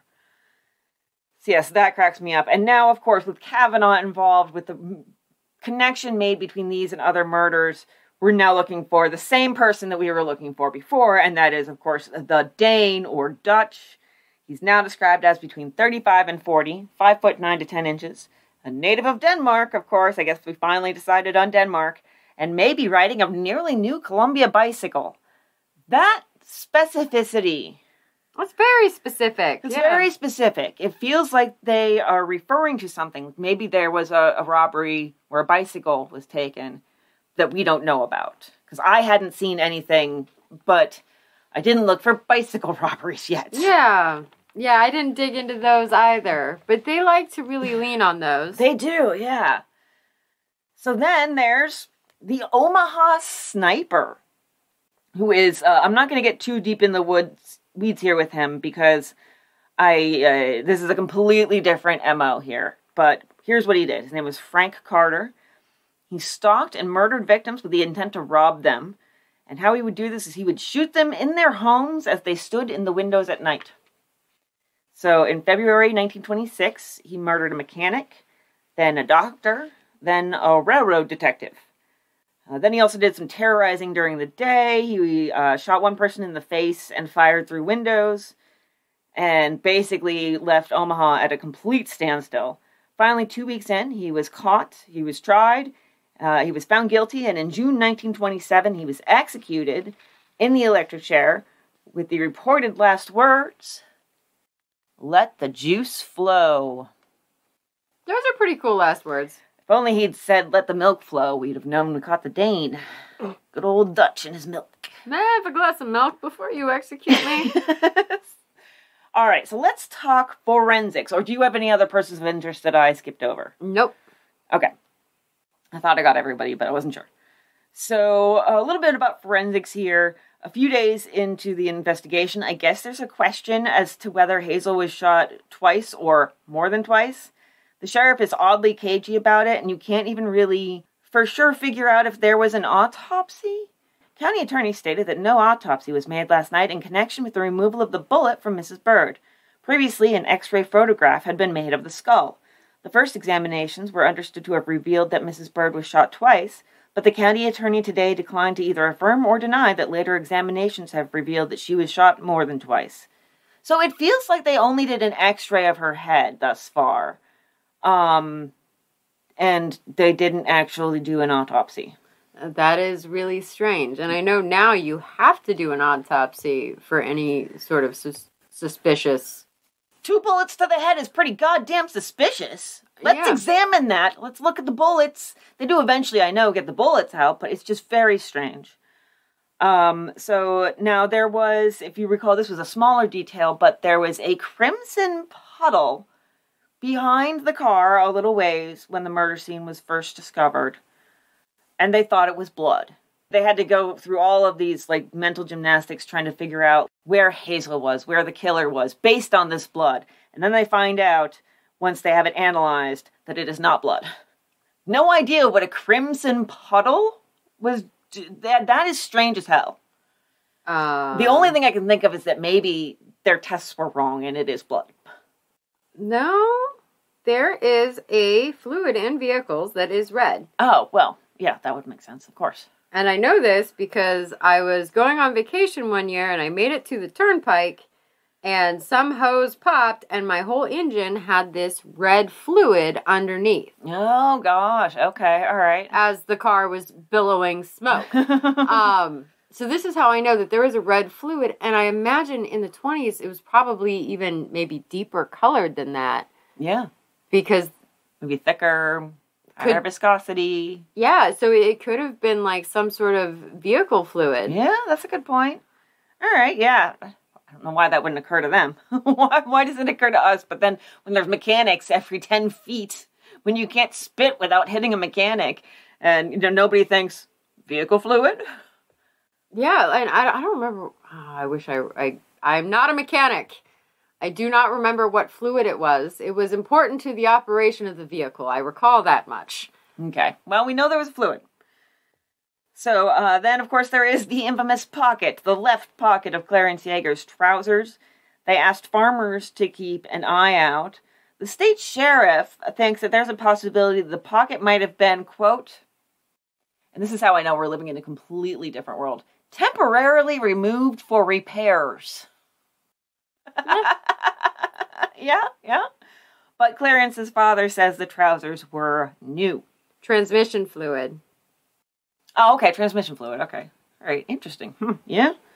We also find out that Clarence had $4.40 on him that was taken, or at least is not found at the murder scene. But again, probably in the pocket. Exactly. With the pocket missing, it's Schrodinger's money, it's Schrodinger's keys. Yeah. They're both there and not there. We don't know because we never, those are things that you put in a pocket. Keys and wallet or money. Yeah, those are things found in a pocket. So when we're missing the pocket, we can't say whether those things were taken or are just missing from the scene.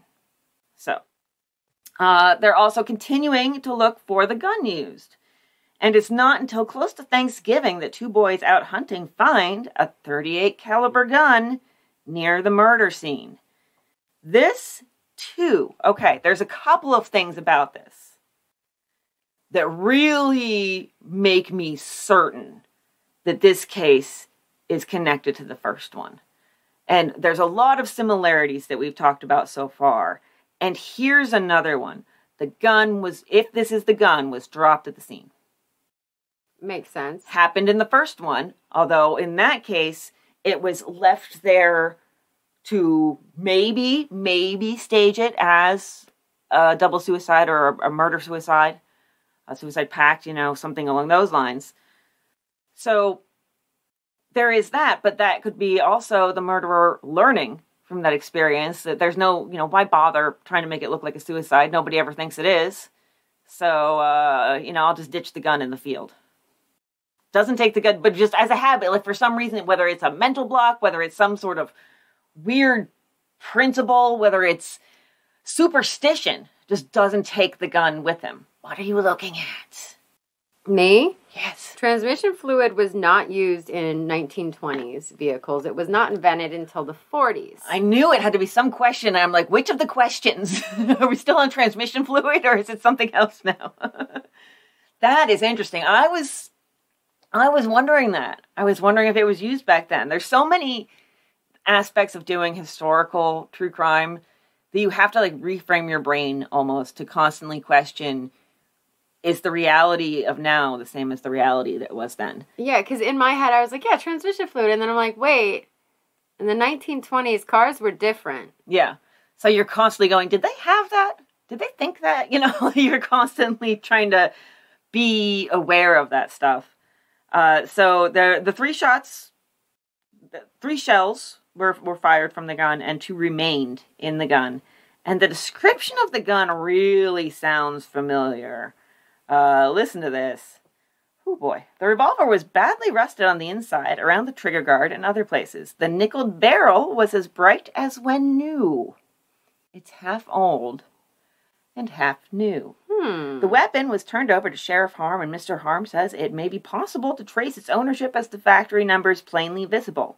It is a product of the Ivor Johnson Arms Company of Fitchburg, Massachusetts.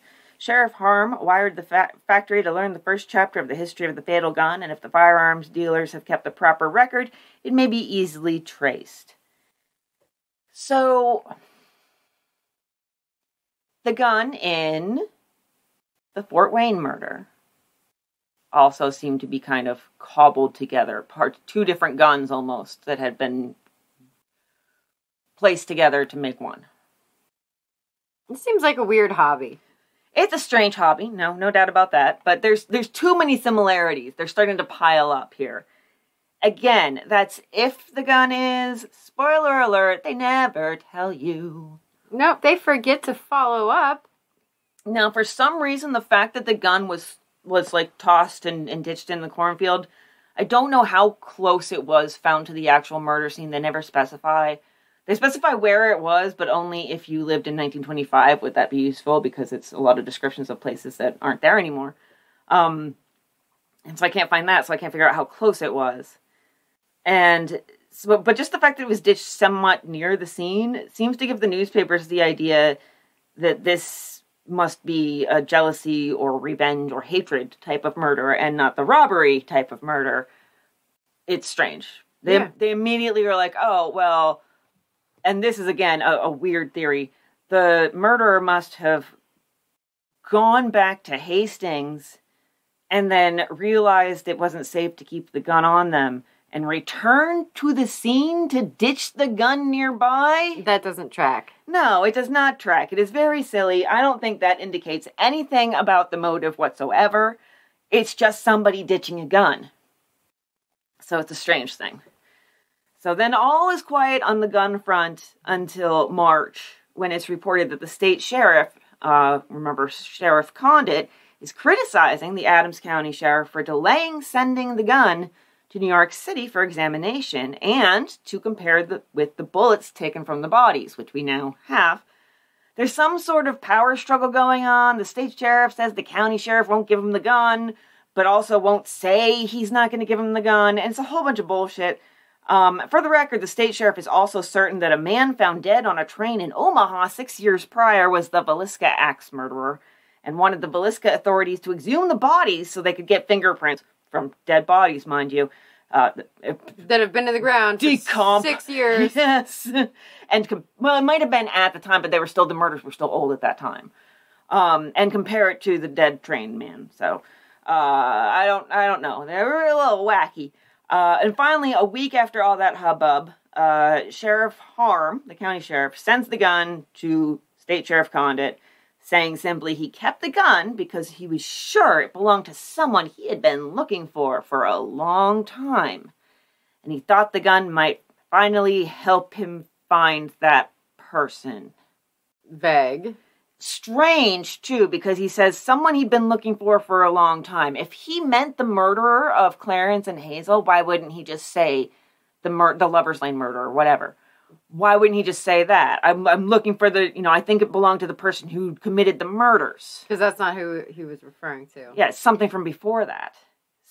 So maybe he had some case from before that had a hobbled together gun. Maybe, yeah, that's a good point.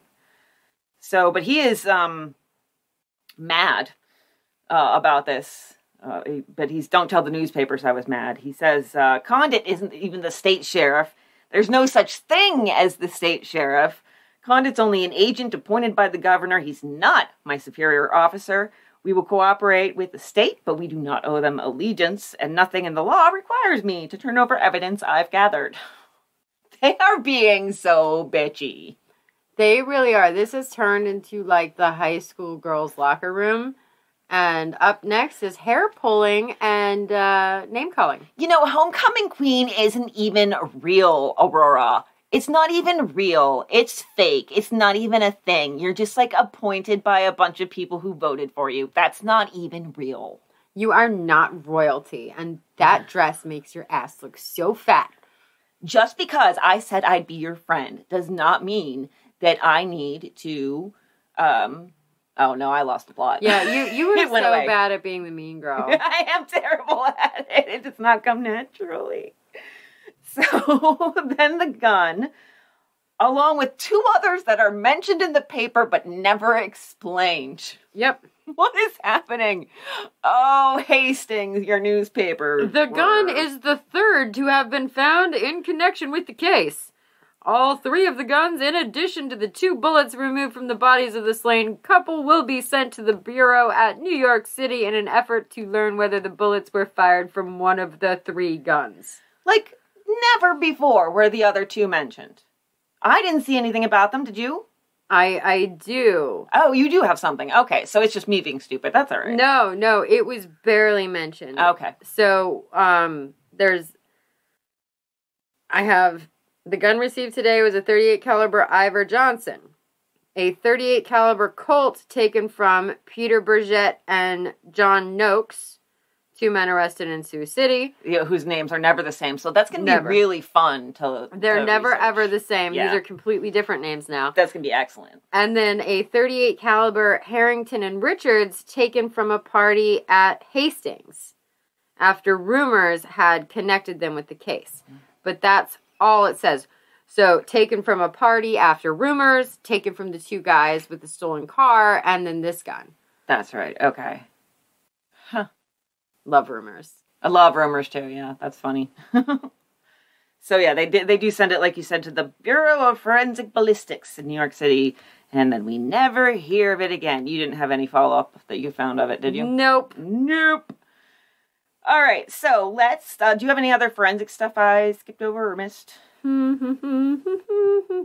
don't skip over things, I should say. I should clarify. I miss things. There is no information that I pick up that I do not convey to you, the listener.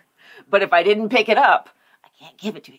No, so I have the guns, I have the fingerprints on the stolen vehicle. Which is never followed up on. Never followed up on. The handkerchief, I did have one article that said, oh, we need to determine if it's blood or not, even though other articles said it was clearly blood. And then that was never followed up on. Yeah, I think this case was just really, really botched. Just incredibly botched.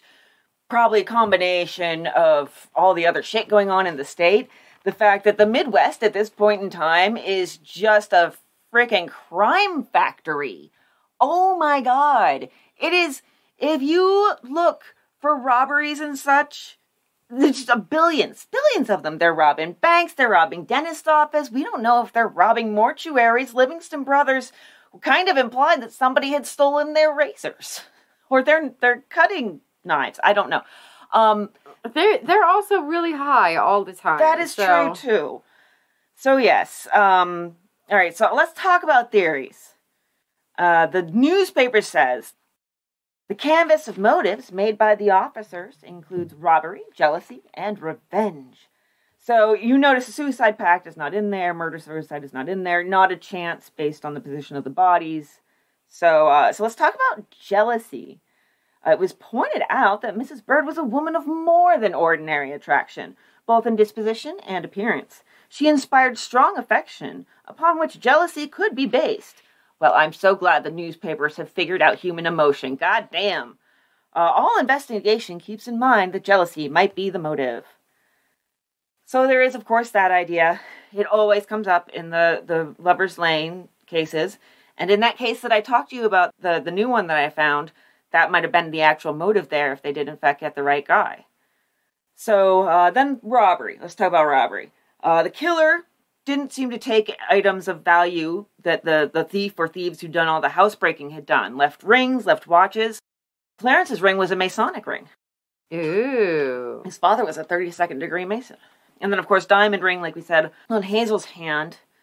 And left watches as well. Watches were pretty valuable. You could pawn those pretty easily back then, I'm sure. Yeah. And so there was also the idea that, of course, robbery to cover up another motive, or just robbery as just incidental to the murder. You know, $4.40 falls out of Clarence's pocket, and then the pocket, for some reason, rips itself off the pants and flutters away. And the murderer's like, well, I'm here. You know, could use a little gas money. And I don't want to have to pawn a suit. So incidental robbery. And then there's mistaken ID and revenge. Mistaken ID we kind of covered with Star Spankenberger. My favorite person ever now because he just has the funnest name. Stars? I feel like I need to sing it. I'll save it for patron welcoming. So I'll add him to the patrons. So, yeah, they say revenge, there's not really any... They don't go to the extent that other papers say to say, like, oh, they were the most respected people ever. But they say that they were respectable, didn't really have enemies. But I don't know if you can say that about somebody with an ex-husband who's moving on in her love life. I don't think you can ever say that that woman doesn't have an enemy. True. Or somebody willing to hurt them. If Lifetime movies have taught us anything, it is, in fact, that if I can't have you, nobody can have you. Yes, or if you are a single mother executive in a big city and you come back for Christmas in your hometown, you'll meet and fall in love and want to have a small town life. That's Hallmark. Oh, same difference. Yeah, Isn't same it the difference. Same? It's probably all the same people. So, I thought they had the same movies. I don't watch TV, guys. I'm sorry. I don't watch either Hallmark or Lifetime anymore, so I have no idea either. But I don't really watch channels. Although I did discover when I was in a hotel that I missed that. I missed channels. I missed channel surfing and not knowing what you were going to get instead of having to actively choose things. I think you're right, though. Like, I'm looking back at my like, childhood. You know, like, when you would stay home from school and your mom would watch whatever she wanted and you were stuck watching it. I, like, vividly remember movies on Lifetime. That's what she watched. Mm-hmm. I think this might be before Hallmark existed as a channel, or at least I knew that it existed. And I remember, like, the guy from 90210 playing, like, the villain, if you can't have me, nobody can. Literally saw that movie on reruns in, like, the mid-2000s. I turned to Jackson, and I said, I got $10 that says he's going to drop a, if I can't have you, nobody can. And sure enough. So another idea floated locally among people was drugs. Maybe this was all a case of, you know, somebody got a little addled on the embalming fluid. Yeah, but why go after them? Did they have drugs? The idea, okay, so here's what a Hastings physician said. In almost any mysterious case of murder, the user of narcotics is always a possibility as a suspect. The user of narcotics will do anything in the world to secure the means for procuring his drugs. So basically, we're just including this as another scare tactic. You know, don't do drugs, kids. You might murder people for their pocket. Murder people for their pocket. Pocket murder. So the idea of this to them, much like a robbery motive, makes the investigation a bit more uphill, because it doesn't necessarily mean, you know, you don't have that attachment to the victims, or that, in a lot of cases, you know, if it's somebody who killed because they were just so desperate to get their embalming fluid fixed, then they're going to kill, to them, randoms. Yeah. So this suggestion, like the suggestion of robbery, throws the scope of the inquiry farther afield. If robbery was the motive of the double murder, then it might have been committed by any passing robber who did not use any selection of persons, but made his attack upon any victims he chanced to meet and then passed on. They explain everything sometimes, like they're aliens new to Earth and they don't know if you figured this out yet. Yeah. It's like when I had a student that explained what a rotary phone was in a report in great detail. It was a full paragraph. If anyone is thinking about money, the classic, life insurance specifically, Clarence had $7,500 in insurance. Hazel had $1,000. That is just what was publicized. Both of those went to their children, their children's guardians. And of course, madness is always an option. We have this wonderful little subhead in the newspaper, looking for half-wit. Yeah. The degenerate and the moron is always a possibility in this case, and this type of criminal has been kept in mind throughout. Sheriff Harm is trying to locate a half-wit of whom he was advised by Sheriff Ryder at Nebraska City. This man stole a .38 caliber revolver and was heard to say he intended to try and collect some money near Hastings. The man, Sheriff Hartnell said, was in Bushnell and Kimball a few days after the murder here. He was walking without hat or coat and was headed for Colorado. Coat. Could he have left a coat at the murder scene? A coat that he stole from another house nearby? Mayhaps. And it is summer. You can definitely walk without a coat. So, although it wouldn't necessarily be the norm back then, I don't think. I think you'd still have a light jacket on or something if you're outside. Especially in, like, the morning, you know. But anyhow, so, yeah, they're like, there's this guy. We're not going to give you his name. If there's a description of him, we're not giving it. And they also managed to use as many synonyms as possible for, you know, maybe somebody with intellectual disabilities. So it's really fun. Or mental illness or something. So, and they connect madness specifically with the Denver slang, which is interesting to me. But the murder resembled in many respects the maniacal shooting of 4 persons in an automobile on the open highway near Denver recently, in which 2 women and a man were killed outright, and another man was seriously wounded. No indication as to what theories police would follow were given out, but it was considered likely they may work on the theory the same maniac has been following his ruthless and blood-stained path through Nebraska, should no other murder clue develop.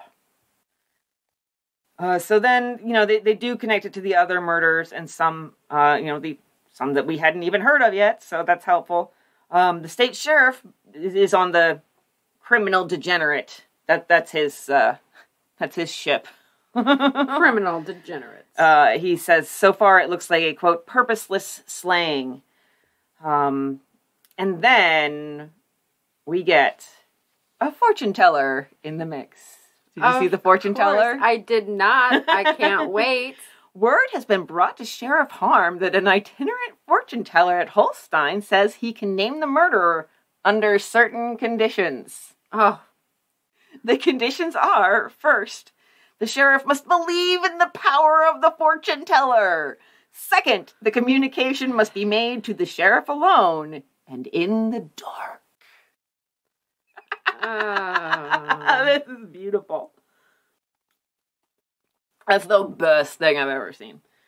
So all these theories really came to naught. The Masonic bodies in Hastings offered a $500 reward for capture and conviction of the murderer. The state added $400 onto that, and the county threw on $1,000. total today received as compensation, that would be $135,000. And that reward was never claimed because the murderer or murderers were never found. And honestly, like, this is connected to at least one of the other murders. That's my theory so far. Yeah. This is connected to at least one of the other murders, almost definitely Fort Wayne, possibly Illinois. That does not necessarily mean the same person committed all 3 murders. Same person could have committed 2 murders, or, you know, like there's a whole bunch of combinations here that are possible. But here, it's just, you know, everything they do keeps on pushing it aside. This really feels like a roaming, traveling serial killer. It really does. Traveling across the Midwest, shooting couples. Could be. We've had roaming serial killers before. It's not unheard of. It's not unheard of at all. It's harder to get caught when you stay on the move. Yeah, absolutely. And back then, with the trains and everything, you could hop a freight. You could hop his freight. So, yeah, that's... There's some aspects of this that many aspects of this case where I feel like the lid's not closed tight enough to put those boxes away. Yeah. Even Lawrence Bird. It seems like alibis are too convenient and are kind of like shifting stories, and it's hard. This is a hard case because it is, I don't know, possibly the biggest lack of closure we've had so far. It just feels like all these avenues we've run down and then they just end. Yeah. Nothing at all. So, and the fact that she was afraid of Lawrence Bird, that doesn't mean that he killed her, but it's not promising if you've ever watched Dateline. So, well, and I find it really interesting that, because remember, she had a 2-year-old son at this time. He didn't go to his dad. No, he ended up going to the grandparents, but Lawrence Bird did fight for him a little bit. He fought for him some. There was a custody battle between the Harder grandparents, Hazel's parents, and Lawrence Bird. And then eventually in 1927, he was found unable to support the child, and the courts also cited his lack of a regular home. And I really don't think, I definitely see the grandparents raised him. He even, when he was an adult and his grandmother was aging, he built an addition onto his house where she could live. I mean, this kid grew up to be seems like a really great person. I don't think that they had much contact because in Lawrence's obituary in 1969, when he dies in Idaho at age 73, Bobby isn't mentioned. No children are mentioned. But when looking through the years where he settled down in Idaho and also in Iowa, I found he did remarry in 1930, and I did find a Mrs. Lawrence Bird who had children several times. But if that's the case, the children must have died, but that was never in the papers. So I don't know what happened there, but it could have been a different Mrs. Lawrence Bird in the same town. It happens. But, Lawrence had remarried, and then he had been a deputy sheriff. Which is weird. Oh, so weird. They let anyone be sheriff back then. A sugar factory foreman and an orchard manager. Well, I'm sure somebody told them that his job isn't even real. You're not even real, Lawrence. You are an incomprehensible toilet seat.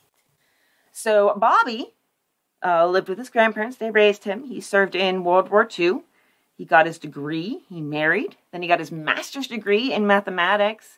He worked at Boeing, had 4 sons, and then a fantastic-sounding retirement with his wife. Bobby was a huge rock hound. He made clocks and jewelry. And so they went around in their 5th-wheeled trailer to rock and craft shows to buy and sell. Yeah, he made bolo ties. I love that. People were encouraged to wear bolo ties that he had made to his services. So I really appreciated that. He lived to age 93. Spent 68 of those years married to the same woman, which is beautiful, absolutely beautiful. When he passed, he had 3 surviving sons, a whole bunch of grands and great-grands running around. And it's what this story really needed after that complete lack of closure is so much more closure on somebody related to the victim than we've ever gotten before. Yeah, well, so I never found out about their hobbies. even Hazel's parents, though, had a bit of... So her dad... I don't know if you saw that bit. I did see a bit about her dad. Yeah, go ahead. So her dad died, like 3 years? I think it was... Well, yeah, no, I think it was a little bit longer than that. I think it was 31 or 33. It was one of the two. Did I not? Hold on. I have it somewhere. I know I do. So Jesse Fremont Harder died in 1928. Oh, okay, you were right. All right. Somebody died in 1930. Well, so her dad had an accident at work. He fell out of the cab of the engine from a Union Pacific. And he was in a coma, basically, for 2 weeks before he finally passed. And so I thought this was kind of interesting. So his is, he passed away at 66 years of age, survived by his wife. I'm so happy I found this article because 2 sons, one of the sons is named Vivian. And I was really confused for quite some time. I was like, hooray for gay marriage. Because I saw that Vivian was married to Margaret and they had 2 kids. And I'm like, how progressive. No, Vivian is apparently a boy. That's so funny, but I just found out that I have a great-great-great-great-great-grandparent named Ebenezer. But she's a great-great-great-grandmother. Ebenezer Grandma. Yeah, Ebenezer. Wow. Grandma and Ebenezer, yeah. We like to play it fast and loose there. I like it.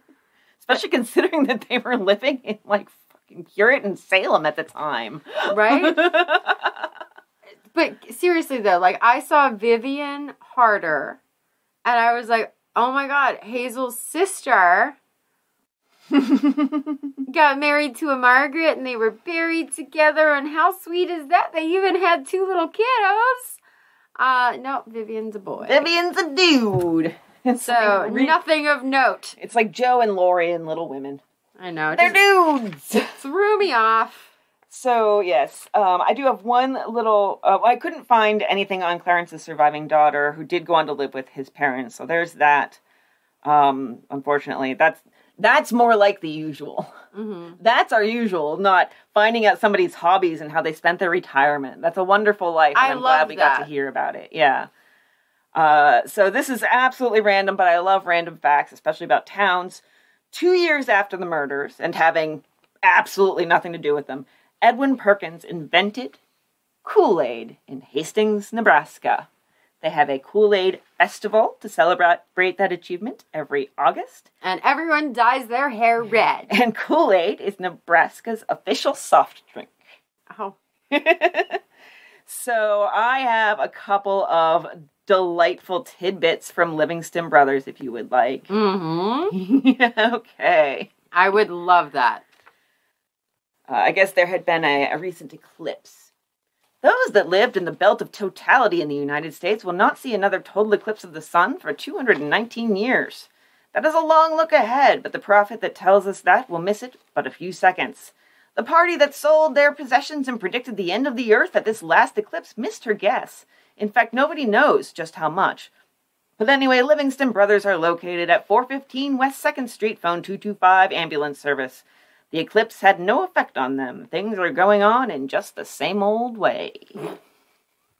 I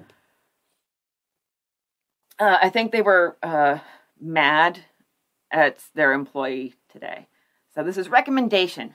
Can you give me a recommendation, said the guy that had done nothing but watch the clock during the entire time of his employment. Yes, said his employer, but I will get the tombstone man to write it. He is used to saying kindly words about the dead that we will have with us no more.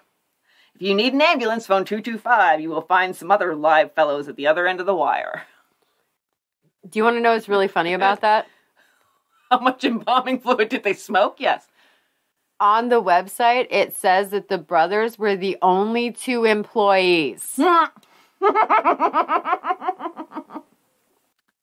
One Livingston was just really pissed at the other one. I'm so wondering, funny. Yeah, because it did say that it was just the 2 employees. Yeah. This is one that it says at the end that it was continued, but in the true Hastings newspaper style. It was never continued, so... I half wonder if it was, and the newspaper's like, we can't print that. Actually, that's the funniest thing about that one. It's very much just a man remembering the places his grandfather took him when he was a youth, which is sweet, but not as funny as this thing about a man named Cobbs, so I'm going to give you that. The originations of names. If they call a man Cobb, you might not know the meaning of it, unless you should hear the story of the name as it was first applied, or as history might pass it along. And in fact, that might not be the man's name at all. It might be a nickname because he stole cobs in a cob house, or he might have been stealing something else in the cob house. If one wins his name that way, it is liable to stick if it is only a nickname that has been won that way. But corn sugar was not made of cobs. It is made out of corn. But when we have a year like this, we will have to irrigate before we can get the corn to make corn sugar. Livingston Brothers. Doesn't even give their phone number or address. Oh, these delightful drug-addled men. I feel like embalming fluid can get you higher than we've ever imagined. It must. These are some amazing trips. They forgot to actually say anything about their business. Right? All right, this is my final one. I'm not going to read you the poem for Christmas. It scans horribly and sounds weird. Shocked. So this is No Noodle on His Car. Oh. Say, yelled the chief of police, what do you mean speeding along Main Street like a madman? Why in blazes don't you use your noodle? Noodle, gasped the man. Where in heck is the noodle? I have pushed and pulled and jiggered everything in the dashboard and I could not stop her.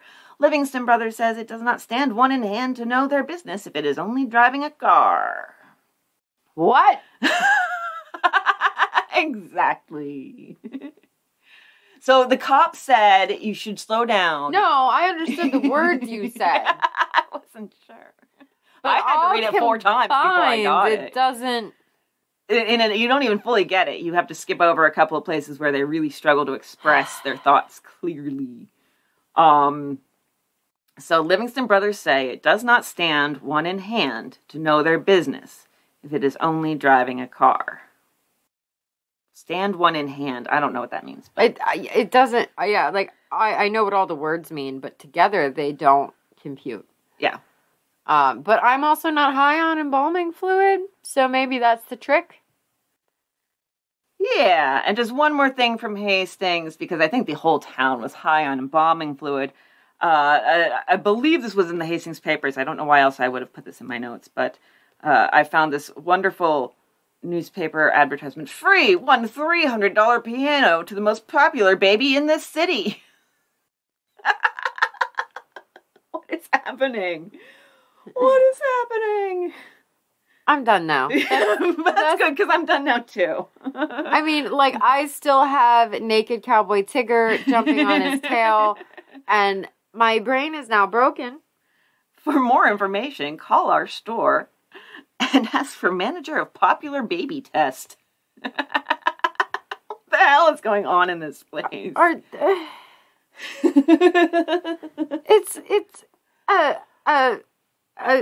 right, I'm going to let Amber's brain try to reform into something brain-shaped. Why are they trying to collect babies?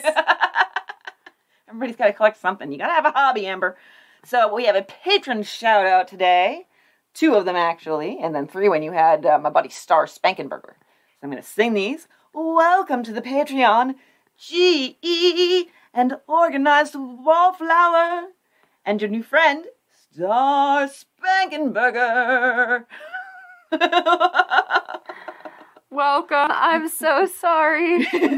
We're all sorry. Maybe we're high. Yeah, I think that was a good show, and we should end it there by telling you, don't smoke the embalming fluid. And Amber, what's your do or don't? Maybe open a goddamn window if you're embalming things. Yeah. And don't forget to set your parking brake. Thanks for listening. Bye. Bye. Oh my God, exactly 2 hours. Oh, sources? Do we need sources? Sources! Oh my god, I'm gonna go first because you're crazy. Obviously, yes.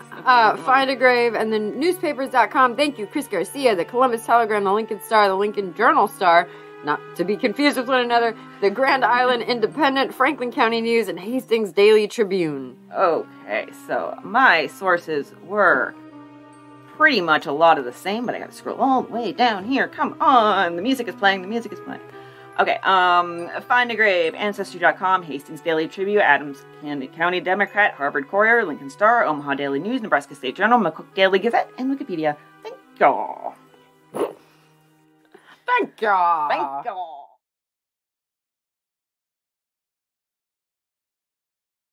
It's so floppy.